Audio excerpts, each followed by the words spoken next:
Welcome everyone. My name is Blake Bailey and I am the team lead for customer success here at Process Street.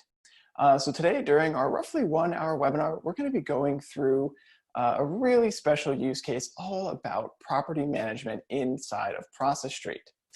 Specifically, we're going to be interviewing Bob Abbott, the founder and owner of Alarca Realty, a longtime Process Street user, somebody who's got a lot of experience in the field, and of course, and specifically in using Process Street for this specific use case.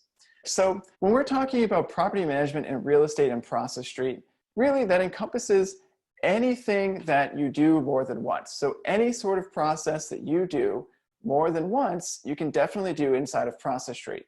And I want to give you some ideas or just some examples. This is definitely not the full list, but these are just some ideas of some common ways that people do use Process Street for property management and even real estate.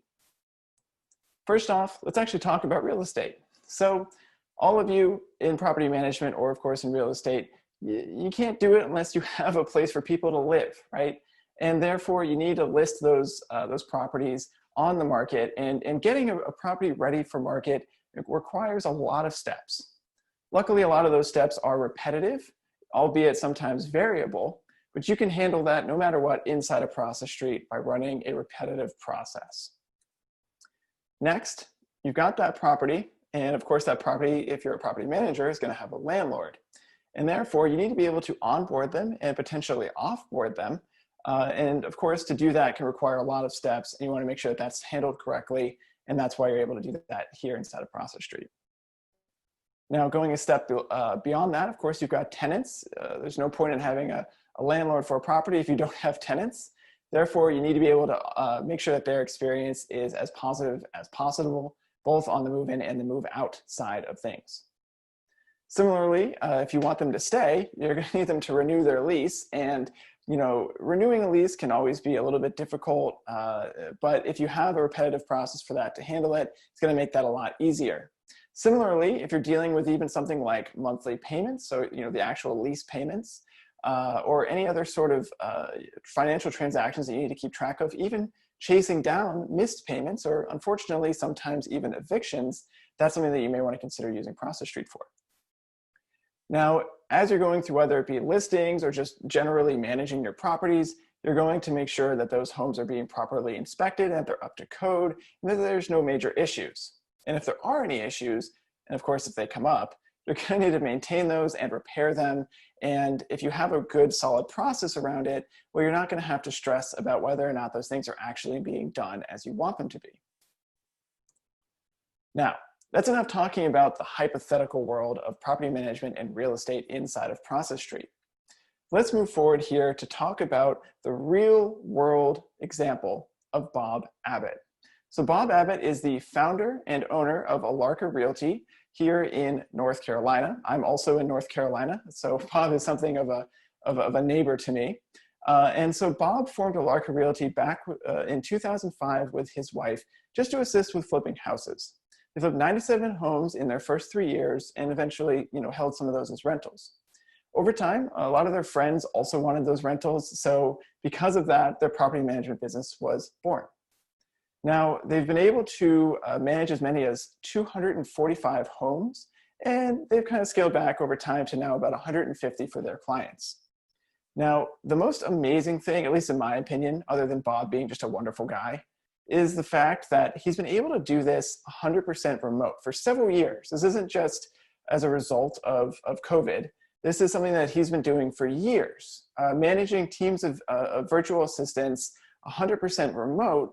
And the reason why he's been able to do that is because he's been using Process Street.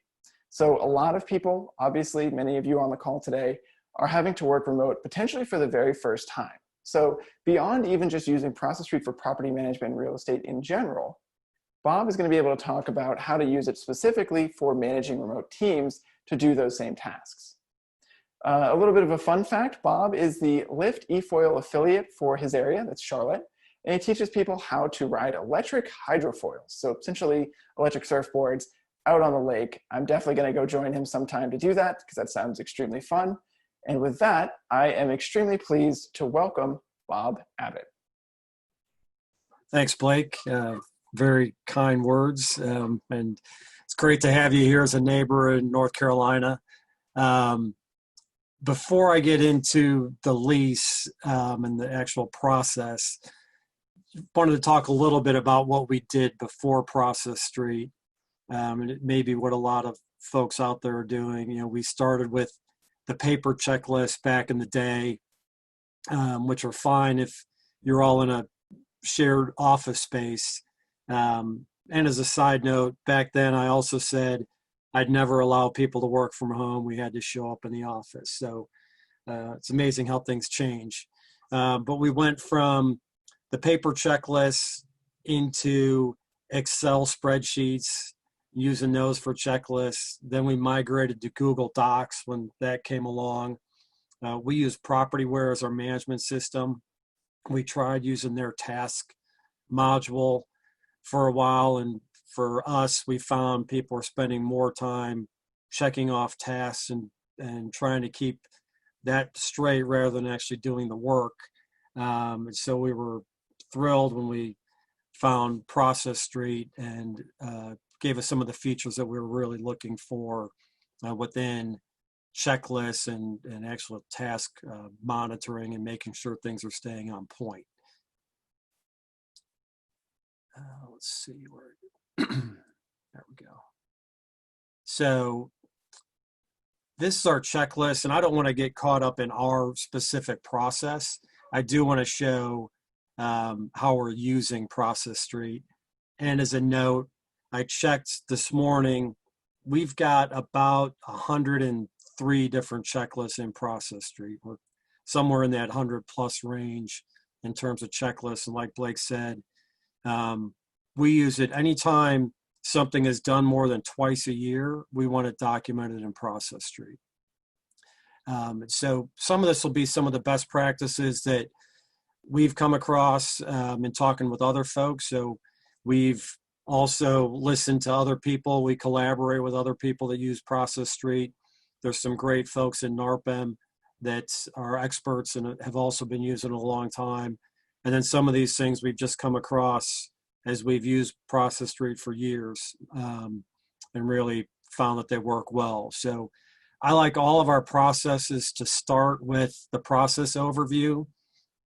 So if you're brand new and you're coming into this, you can come in and see over here on this tab, you know, what this is all about. So this is something right out of the gate that you really can't do easily in Excel, which is have your steps here on the left, but then all this detail on the right. And so we go through some pretty extensive documentation as well as graphs and visuals, and we really try and have this as our systems manual as well as the checklist itself. The other thing we've found that works well is to always have your second step is just enter any important notes. And so the whoever's working on that checklist can just come down and add comments. There's a space in here to add comments to any of these points. And that way, anyone who's looking at the checklist, there'd be a little notification here that there were comments, and you can look there and know that there's something unique or something interesting going on with that particular move-in or lease. And I do want to mention the new lease checklist. This is, 3 or 4 steps in. We also have a listing checklist and an application checklist and a lease prep checklist. So this is, after the tenant's already been identified. They've already been approved. So again, we're going to confirm the move-in date with the tenant. And what we do is we put our policy here, and then you actually set the date.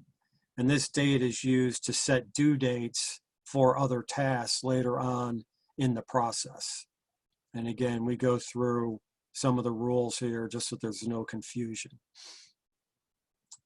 Then we record key information. So we require a lease prep fee. Some of you may or may not have that, but that's really, we don't put a pen to paper until we've got money from the tenant to prep that lease. And we also want to note here, if the home was built prior to 1978, that's for the lead-based paint disclosure here in the US. And then did they use a real estate agent? And we do co-list on MLS. And so we have to pay a commission to that agent. So rather than have these tasks show up every time, we use what's called conditional logic within Process Street. So only if this is selected yes, will the lead-based paint checklist come up. And that'll be, you'll see that further down. But by default, these tasks will be hidden, as will these real estate tasks. So it simplifies the process of going through that checklist. And then this little hand here means that's a stop. So if we were running this checklist, you wouldn't see any of these other tasks until this was clicked off. And what that does is really helps keep the inboxes of each of our team members clear, so they're not seeing a bunch of tasks that they don't yet have to worry about. Our checklist is pretty granular. You know, we want to update Slack. That's how we communicate. Again, we're 100% remote. So we just want to update the apps channel. We've got the little picture of how to do that. We also update the status within PropertyWare. So we use custom fields, but that's another way for us to keep track of the status of where we are in the lease. We're actually evaluating getting rid of this step and just using Process Street to manage that. It can take a step out, and I think we can see the status appropriately right within Process Street. So then we come in and we start going through to create the lease within PropertyWare, and then add the emails and enable the portals. That's how they're going to pay their rent, and have any of their documentation. And then this tells our bookkeeper, I didn't point out, each of these lines here tells you who it's assigned to. So this is our bookkeeper. We use titles for everyone rather than their actual names. And then we assign each person to a group. Process Street has now added capabilities where you can pick and choose who it should be assigned to at the beginning. So we do have those checklists as well. So it's been helpful to have that capability, but we still like using the position or the title for that position. So this is telling our bookkeeper to record the lease prep. And then we get down to the lead-based paint. So like I said, this would normally be hidden through conditional logic, and only if you're chosen, you know, it was built prior to 78 would this task show up. Likewise here with the task show up for the real estate agent. And so again, we're just going to show a picture of what the form should look like, so that people have an idea of what they have to do, and make sure that they're filling those out correctly. And then we get into prepare, review, and send the lease. So when the lease prep fee has been received, we create the lease. This looks like a simple step. We actually have a lot of photos in here, a lot of screenshots walking through, you know, how do you fill out the security deposit? Where do you get the number from? You know, who gets added as a permitted occupant? Who's added as actually a tenant on the lease? You know, this is showing that the tenant security deposit ties to our lease prep summary sheet, and that everything ties out. So again, we want someone to be able to come in as a beginner and have an idea of how to do this. It's also good just to refresh the memory of someone who's completing that checklist. But if it's a veteran, they don't need to scroll through every one of these every time. They can just simply check these boxes, make sure they've got the key addendum done, make sure they've got the addenda properly attached to the lease. The star means these are required tasks. So if they came down to the end and tried to complete the task, they wouldn't be able to do so if those other boxes weren't checked. So you can add subtasks. You could have as many subtasks as you'd like over here before they can actually check this task as complete. And then down here, there'd be a little box where they could complete the task. So that's done by our leasing specialist. Then it's sent to me to review it. That's done via Adobe Sign. We're moving to send that through Propertyware. But I review that first through Adobe before it goes to our tenant. Then we've got another sheet that goes out to our tenant. So we like these little status trackers. So it tells the tenant, hey, here's where you are in the process. We sent you the lease. Now you've got to send us the deposit and fees and sign the lease within a business day.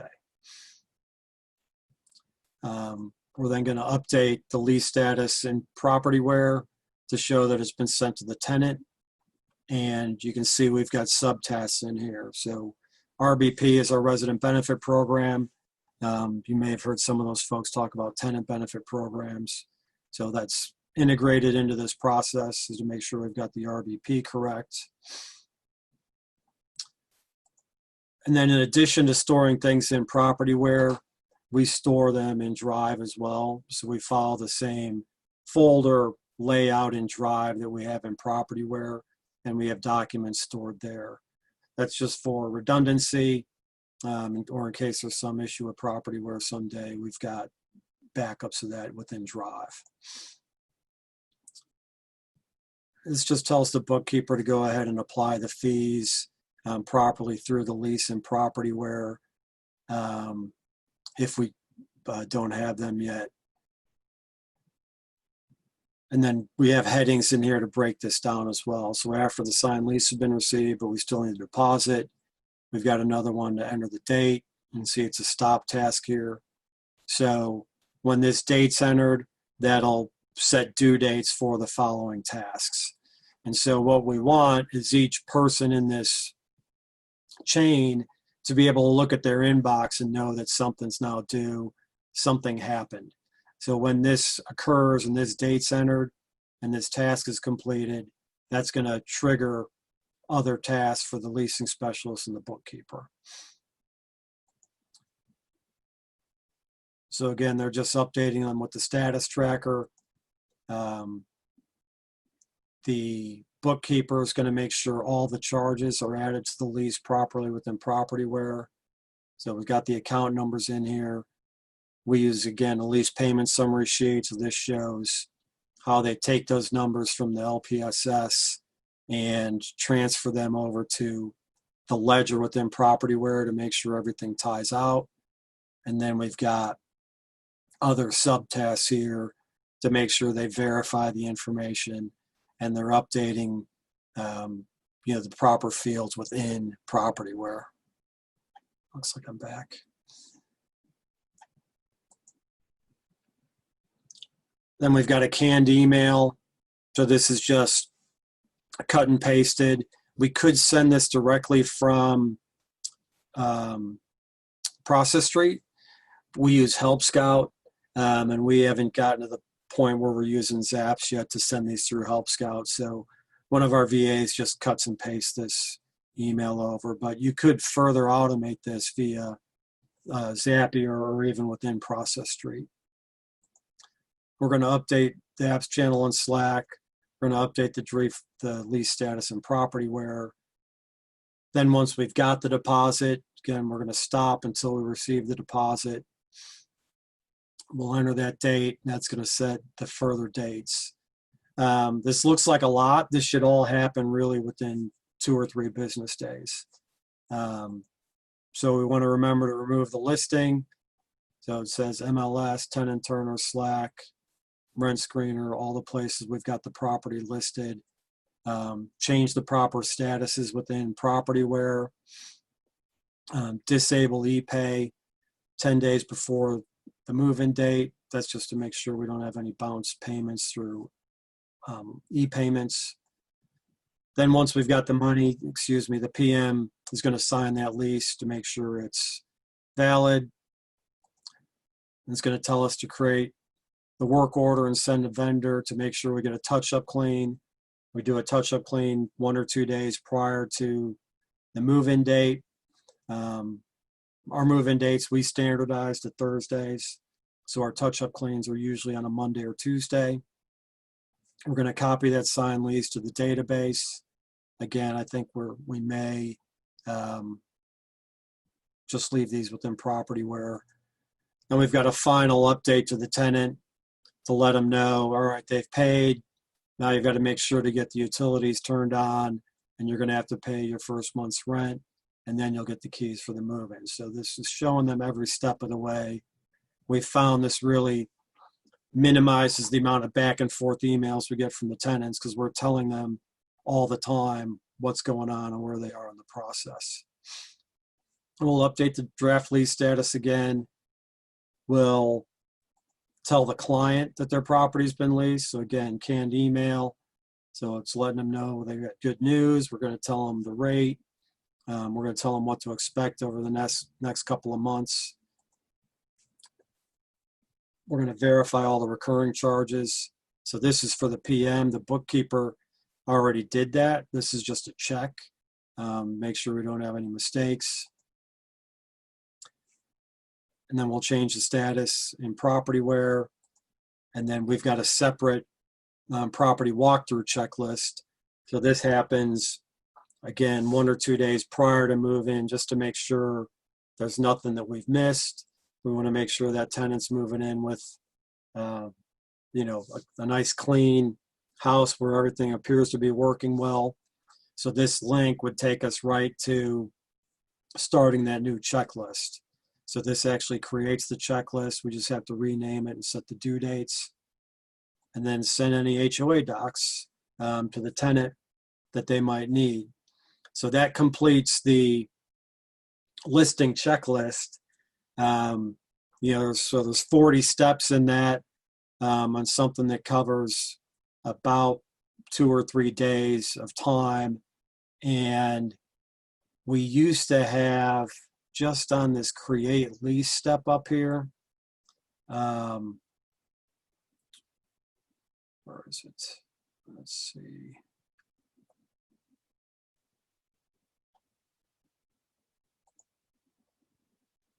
Create the lease in Adobe.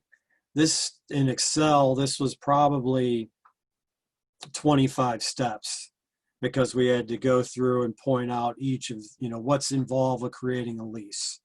So it was make sure you've got the resident's name right, make sure you've got the owner name right, each one of those little steps. And with Process Street, we're able to capture all that within one step in the checklist, which really saves the amount of time that our team is in there checking boxes. As we want the team to be working on getting the job done, not checking boxes, but we want to make sure there's enough information here so that they're able to do a good job and make sure it's done correctly. So I think, Blake, that gets me through pretty much what I wanted to talk about in the lease checklist.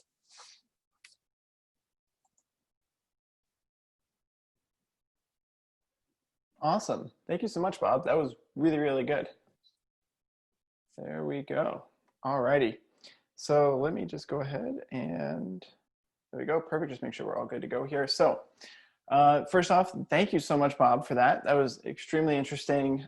It's really nice to see how you guys have been using this. Obviously, I've gotten to see that over the years, but as we've introduced new features, you guys have been really good about integrating those into your process and making all of those things work well. Now, on that same vein though, obviously we've now gotten to see how Bob uses Process Street for property management, but I'd like to make sure that all of you here today also know all of the resources that are available to you so that you can also use Process Street for everything that you need in your business. So I'm going to go through each of these, but as you can see really quickly, we've got lots of pre-made templates, we've got blog articles, we've got case studies, and we have a secret. Something that is a secret that I promised I will tell you, but you got to wait because I'm going to tell you all this other stuff first. So first off, pre-made templates. If you have not already checked these out inside of Process Street, I very highly recommend it because these are going to save you a ton of time. Okay, these are templates that are based off of real templates just like Bob's. So what we do is our marketing team works with actual customers just like you and essentially sources their templates, asks them for it, sources that and then kind of looks at all the best practices, looks at the industry standards, and then creates these awesome templates already pre-built, and you can edit them however you like. So they're not, set in stone. They're completely customizable to your needs. But the point is that they're going to probably fit most of what your needs already are. And therefore, you don't have to start from scratch. You don't have to start from nothing. You can start from not even just something, but something great and make it even better and perfect for your needs. So in order to get these, there's two main ways. I'm going to be introducing to you a third way very soon, an even better way. But the two ways are, one, you can just go inside of the app. If you click on the new button, so top left corner inside of Process Street, there's a button. That's a green button that says new. And then in there is where you will get into your pre-made templates. And of course, on the bottom of that, you can create blank templates if you like, but use that search bar and you will be able to pull up any sort of new lease or onboarding or any sort of property management or real estate checklist that you might need. You can go ahead and pull that directly into your organization, 100% free. Pull in as many as you like. If you decide you don't want it, that's fine. You can get rid of it. You can edit it however you want. If you decide after you edit it, you want to go back to the original, you can just always go back and grab the original, no problem whatsoever. So definitely check those out. Those are going to save you a ton of time. That's the first way. The second way is you go to our blog. I'm going to mention that in another step here, but process.st/blog. And then if you just search in there, our marketing team is always posting example templates, pre-made templates in there as well that you can grab. Often those do end up in our pre-made template library as it is, but either way, if you want to get first access to them, check them out in the blog as well, and make sure that you're subscribed if you aren't already. Speaking of, definitely check out our blog, because we are always putting out new blog articles about everything, regardless of whether it be remote work or productivity or software, or of course, specific things for real estate and property management. So if you're subscribed, you'll get to see those. What I do recommend doing is that you do go to our blog, process.st/blog, and you'll be able to check out all of our blog articles, search through them, look for specific things that you might be interested in. They're putting out usually somewhere between 3 and 5 articles a week. So they've been doing that for about 5 or 6 years now. So you can already imagine that is almost thousands of articles that you can go check out. So definitely do that. Speaking of those articles though, some of the best articles for you to read would be some of the things like this, like the ultimate guide to integrations for property management, like you see here. And of course, case studies. This case study right here is literally with Bob. So a couple years ago, I actually met with Bob specifically and interviewed him, all different questions about his business, about how he did things. We actually got into potentially more detail than you guys even saw today. So I do recommend that you check that out. So this is a case study specifically about how Bob uses Process Streets. If you want to go even more in depth than you're getting today, check that out on our blog. Just search Alarca or case studies or whatever you want. Again, just go to the blog, check it out, and you'll see lots of really good stuff. Okay, so first question here is, would he be willing, he being Bob, and I'm just going to ask you this, Bob, here live, and feel free to say no, it's totally okay, but would you be willing to share some of the processes that you have with some of the people, with people in the community? And before you answer that, I will say, just before you, so you don't get worried, if you were to do that, and this goes for anyone out there, if you want to share your templates, again, one, when you do that, it's extremely easy. I'll post a thing in the community about how to do it. It's extremely, extremely easy. It's called a share link. And again, when you do that, it doesn't do anything to your original template. So if someone does that, they're essentially importing a version of it into their own organization. Any changes they make are specific to their own organization, so it'll never come back to yours. And what I do recommend doing anyways is you make a copy of it. In that copy, you just remove anything that you feel that might be sensitive, anything that's specific to just you. You just remove that really quick on that copy and you share that. Okay, so don't worry about having to share anything that's sensitive or anything like that. So Bob, what do you think about that? Yeah, absolutely. In fact, prior to your group here, that's how we built our library. Is we know a number of other property managers that use Process Street, and we've all grown by sharing those templates with each other, and kind of 80% of them. We get 80% of what the way there, and then share it with someone, and they add a little bit more, and then they share it back, and That's how a lot of these things have grown. So yeah, anytime we share one, we always learn something back. So absolutely. Definitely. Okay, well, good. All right, another question here. This is from Amanda. So are there currently automated processes that are in conjunction with Appfolio and its systems? So just for anyone who isn't aware, and I'm sure probably all of you are aware of what Appfolio is. Appfolio, of course, is essentially a property management system, just like Propertyware.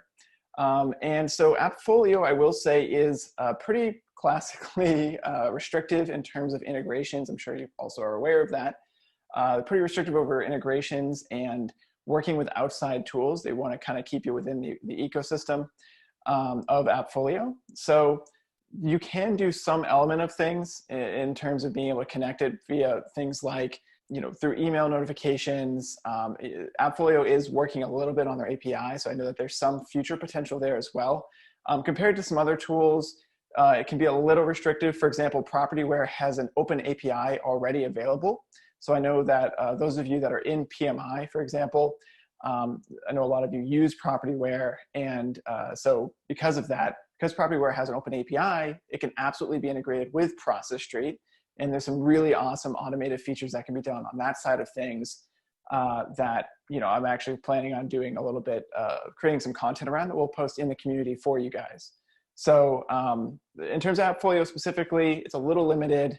There's probably some potential there, not as much as some other tools, but if you are using some of those other tools, there's a lot more potential. Next question, this one's definitely for Bob. So Bob, did you get your team to buy in to using Process Street when you implemented it initially, or was it mandatory? Or essentially, was it natural for them to kind of want to use it, or did you have to kind of push it a little hard? We did this back, we implemented Process Street back when we were still just onboarding virtual assistants. And if any of you have VAs, you have to have good documentation, right? You just can't tell them to, go create a new lease. You really need screenshots and videos and those types of things. And so it really wasn't a stretch because the local team was able to see the benefit of, getting some of this work off their plate and having the help from their teammate, overseas. And so it was really not a stretch to do that. It's definitely a culture change though, right? You've got to understand you don't start day one with a 40-step lease process, right? And if you try, you're going to go nuts because you're going to say, all right, well, that's going to take me a week. And I think this was actually in one of your Process Street blogs, Blake, which was, just start with something.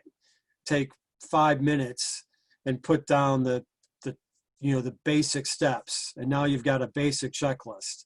And then the next time you go through, spend another 5 minutes and add a little more detail. And then over time, that checklist, grows and becomes much more robust as you get into conditional logic and setting due dates and changing dates and changing assignments and things like that. It does become more specialized. Not everyone on your team is going to be able to really figure out how to do all those things. So we don't ask the team to do that. What we do is we'll say, all right, here's the main step of create the lease. That's your checklist. Now you go add the details. You add the screenshots. You create the video the next time you create a lease so you can upload that video. And that helps. And then we are also using EOS, the Entrepreneurial Operating System, which is fairly common in businesses. There's a whole set of books out there on that. But as part of EOS, you've got a weekly meeting. And in that weekly meeting, we go over a scorecard. And in that scorecard, every team member, one of their line items to report on is the number of overdue tasks in Process Street. So that really helps us make sure that we're staying on point and that we're not falling behind. So they get that buy-in because they don't want to be in the weekly meeting and then reporting that they've got 17 overdue tasks. So hopefully that helps answer the question. Yeah, that's awesome. So actually, it's something that might also help to answer that question, because it's honestly one that we get a lot, right? So uh, new software, no matter what it is always, there's always a bit of a challenge, because anything new is something foreign. It can be a little bit scary for people to join on, especially if they're not necessarily as familiar with technology.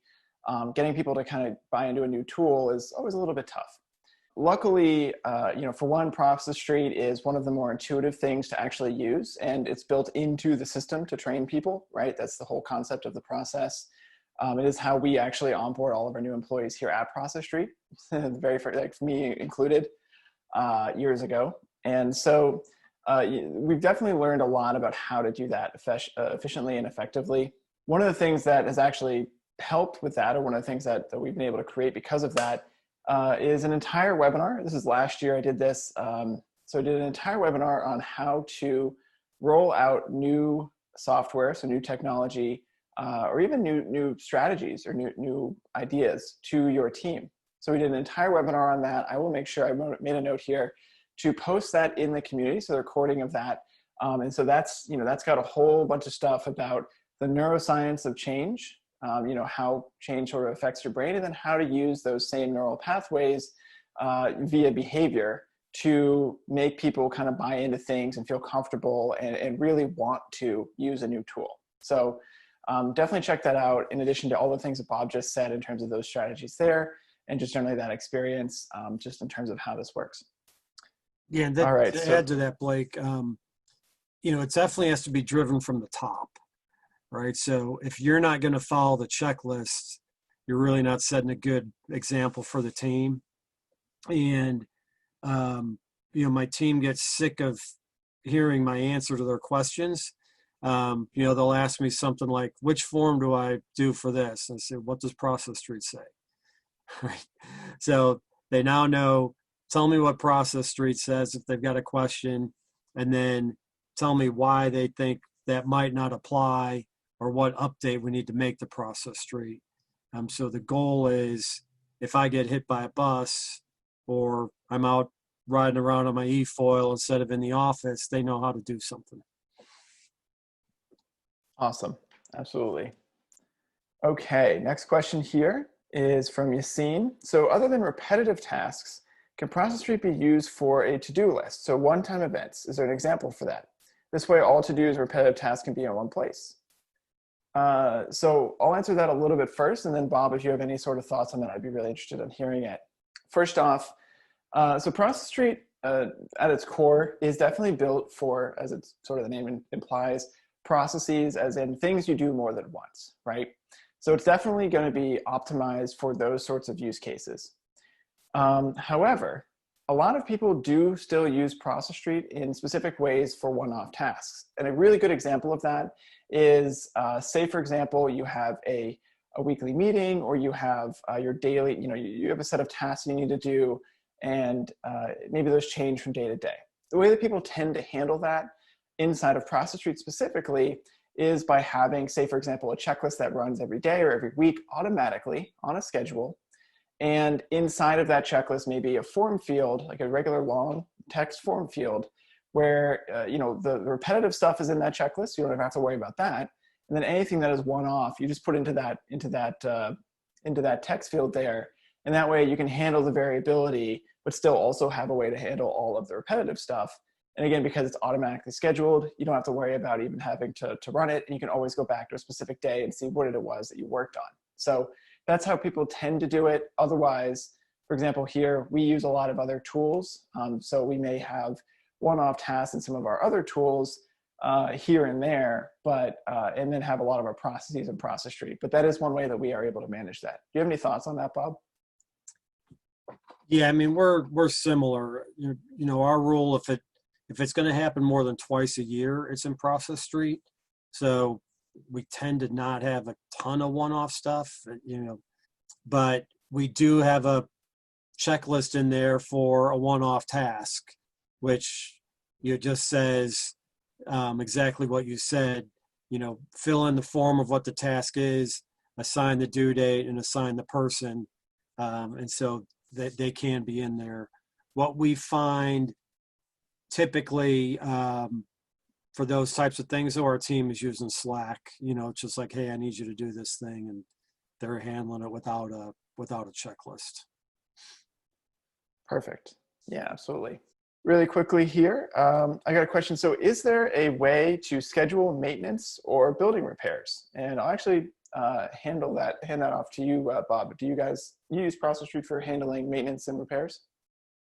We don't do it for individual work orders, because in Process Street, in Propertyware, once that work order is created, that's how we're managing that. We do have a checklist for how to create a work order, but the team doesn't use that every single time. That's there for reference. So we're not using it for that. We do use it to track the progress and the process of make readies or turnovers, where you've got multiple steps that have to happen as part of that make ready. We absolutely have a checklist for that, and that's used every time. Awesome. Yeah, and so actually I can speak a little bit to how I've seen other people use it for that sort of a use. So first off, if it's anything, so for example, maintenance that you need to do on a recurring basis, what you would want to do inside of Process Tree is you would set up a scheduled checklist. Really easy to do that. And so you just set that up once. You say, okay, here for this property, we're going to set up our quarterly or monthly or biannual, whatever sort of frequency you want. You would set up that checklist to automatically run. Okay, and then you never have to worry about that ever happening again. You don't have to ever worry about having to run that checklist manually. And that way, you just get in there, you get it done. Okay. Now, for things that come up and they're more ad hoc, unpredictable, those are more things like, of course, like repairs. You can, of course, use any other tool that you have. If it's just sort of a one-off handling of a ticket, you could potentially use some other tool for that. But what a lot of people do, and this goes both for handling repairs or, in our case here in customer success, handling support tickets, very similar concept. What you can do is that you can actually have your system automatically kick off a checklist inside of Process Street whenever you get a new repair order or new repair request or a new support ticket. And that can automatically kick off a checklist, assign the appropriate people inside of Process Street. And the nice thing is that you can use conditional logic to show the appropriate set of what actually needs to be done, instructions, for each specific task. Have those show up at the appropriate time for the specific circumstance that you're dealing with, and then manage it, make sure it's getting done, assign people effectively, use role assignments to assign different sets of people, set due dates, reminders, and even have approvals to make sure that things are being done correctly. And then even pass that data right back into the systems that you're using. Of course, depending on how well they integrate, for example, like Propertyware, you can pass that stuff straight back into the system, update that same ticket, and in that way you can ensure that people, especially new people, know exactly what they need to do. And you can, of course, keep track and report on that and know exactly what's happening and when.